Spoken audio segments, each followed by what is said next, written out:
Well, it's something that we feel hopefully we can control, kind of like what we did indoors. At the outdoor championship. He doesn't have to take all his jumps. You got to remember this is a round that we're going through here this weekend.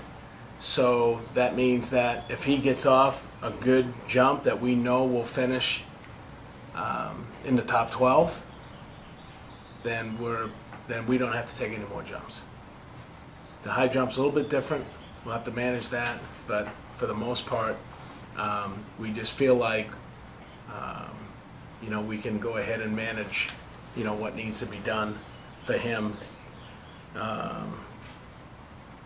so that he can do all three of them.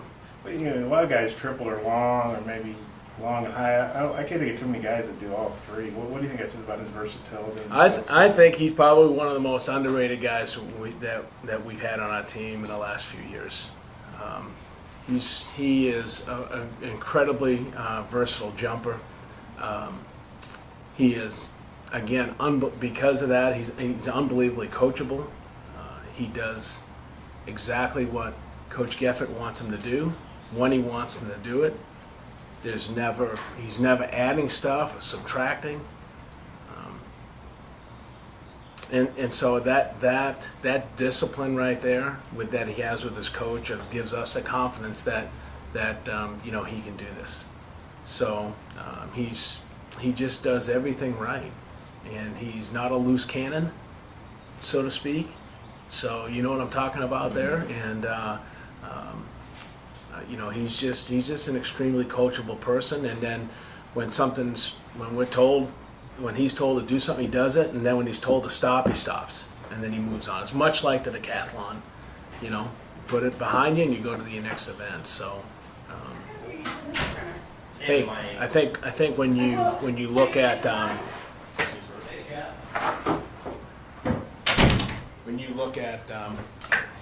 at this stage of the season, we're just pulling out all the stops, that we can to try to get some points on the board. How much of a benefit do you think it is that you don't have to travel and then perform?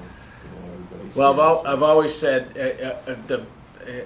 it's a blessing and a curse. More of a blessing than a curse. Okay.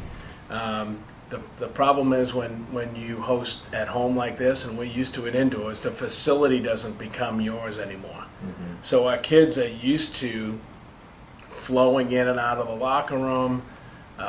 Hey, I'm going to go out on the track and do something.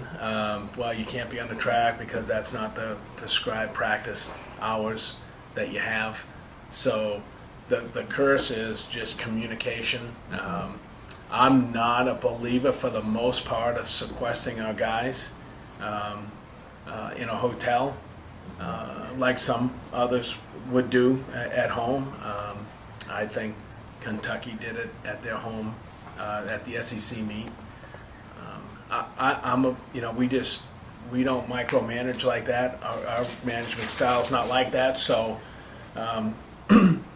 we want our kids to have their own beds and be in their own apartments and dorms or what have you. Kind of defeats the purpose if you're in a hotel somewhere and you're shuttling back and forth and have to put a shuttle schedule together. You've seen the schedule. Everybody's practicing. So that defeats. So, and again, also, that's how we treat our athletes all year long. We treat them like professionals. We expect them to be where they're supposed to be, show up when they're supposed to show up. There's just sometimes a little bit of confusion, just on, we'll have a meeting, our first big meeting today at noon, and we'll go through the practice schedules and make sure everybody knows when they're supposed to be here. But will Kabani double both the steep line final? Yes, he will. Yep. And that's another that's a tough double. Those are two highly competitive events, and yet you look at what Stanley has done. For the year and a half that he's been here, he's done a phenomenal job.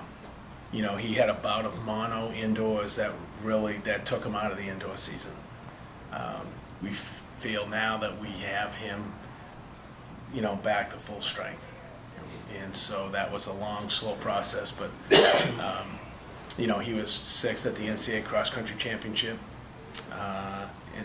last fall. He's 2 seconds off of Daniel Lincoln's school record in the steeple. He ran 8:24. He's approaching world-class status there in the steeple.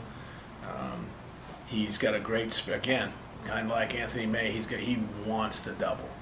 It's not saying, Stanley, will you double? Well, let me think about it. I don't know if I can do it or not. He wants to do it. So these decisions of, like this, it's a collaborative event. Ultimately, I make the decision, but he wants to do it. He thinks he can do it. At the conference meet, you're coaching for points, you're coaching to win, same at nationals.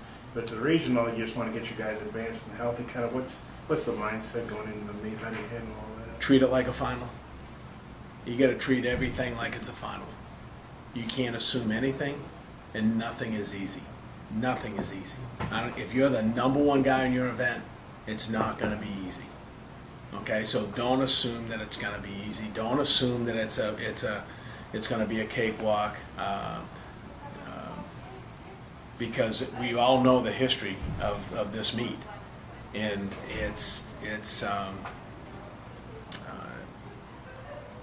Andrew Earn didn't make it 1 year after coming off a national indoor championship. Okay, didn't make it. I think it was his freshman year. Right. Okay, doesn't make it. Texas A&M, #1 relay in the country last year, runs out of the zone. Didn't make it to the final.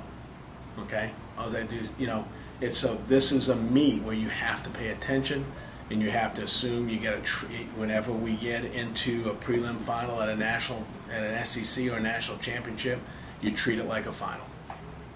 If we get an athlete that's far out in front, and he's assured a spot, top 12, and he can cruise in the last 100 meters, that's fine. But don't turn it around. Don't assume that it's going to be easy. There's too many people out. There's 48 people per event. There's too many people out there fighting. And to give you an example, I think Raymond last year, because he was hurt, might have been the 47th or 48th guy in the long jump last year, because he did not jump until the SEC meet at Missouri, and he finished second at the NCAA meet. So there's people in that top 48 that have had issues maybe during the year, and so you just, what I'm saying, you just can't assume anything. So that's how we do it. Treat it like a final, and in order to get to Eugene, we've got to get through these rounds right here. How did you guys have a lot of guys and a lot of events? How did you feel about being able to take big numbers to Eugene, and if guys do what they're supposed to do? It's a great feeling. Obviously the more we have there, the more chances we have to score. But it's also that's been kind of our, so far anyway, it's been our MO. We've got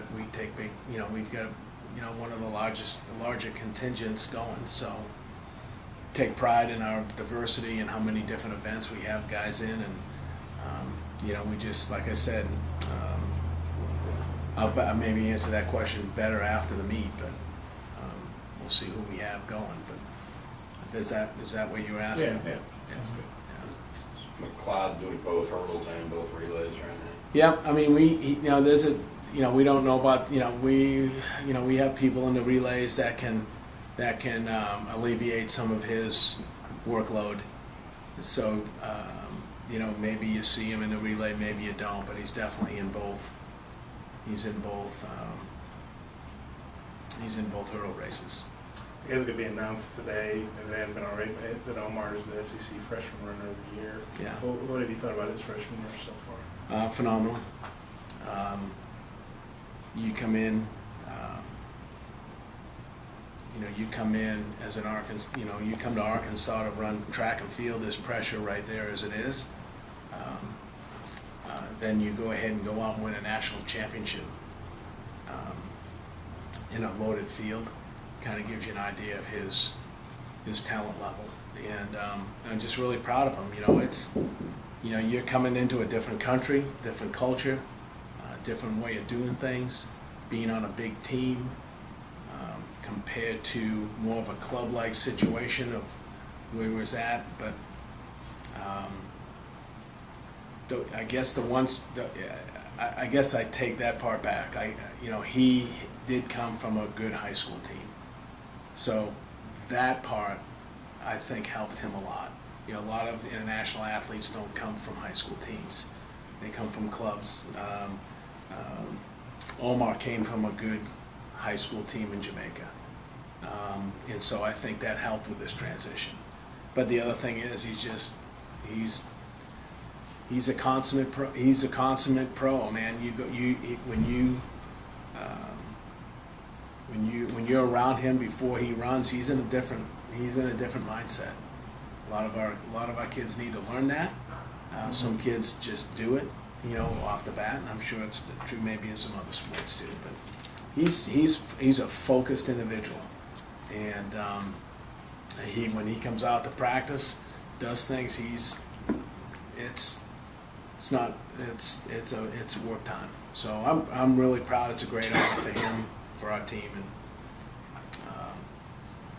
he's a superb athlete in every sense of the word. His work ethic, his focus, and the way he steps up when the lights are on.